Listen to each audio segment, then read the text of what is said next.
Welcome to the Daily Franchise Show. This is Joel Libava.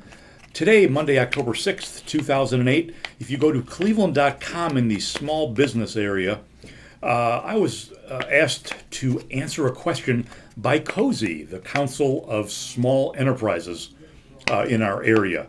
It's actually about 17,000 members, so it's pretty big.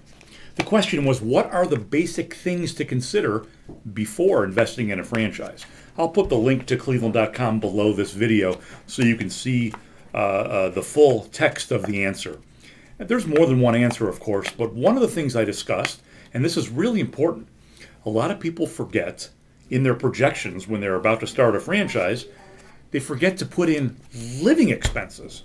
You know, when you get your materials for a franchise, part of the information you're going to get are the total startup costs, and they usually range from X to X. Because, for instance, if you're going to open up a retail operation in Boston, Massachusetts, I guarantee it's going to cost more than opening a retail operation in, let's say, Oklahoma City, Oklahoma. You know, East Coast, the expenses are a lot higher. So in your franchise documents, it'll always have a range, let's say $140,000 to $172,000 total investment. In the breakdown that you get, you're going to see an area usually marked working capital. Very important. This is the money you're going to keep in your cash register until you start breaking even on your expenses. So the working capital amount might be $15,000 or $20,000, and it might say for 3 months.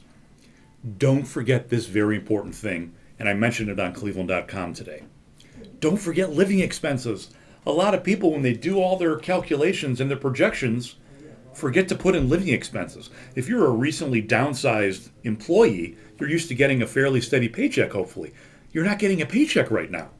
Your new startup's going to take a while. You might struggle for a while. You will struggle for a while. You want to break even on your expenses, but how are you going to pay for your gasoline? How are you going to pay for your utilities, your mortgage, your credit cards? If you're sending kids to school, how are you going to pay for all that if you don't have a steady income coming in? So don't forget to stash 6 to 12 months of living expenses. Now, don't freak out. A lot of you might be thinking to yourself, well, wait a second, I'm about to get into this franchise, but I forgot about adding the living expenses. When you apply for your loan, get some cushion. Get some cushion in that loan so you can use some of it towards living expenses. Talk to your lender, talk to your CPA. Don't forget to add living expenses in your total projections. Very, very important. I'm going to put the link to the questions I answered for COSI. The cleveland.com link will be right below this video. So, don't forget living expenses.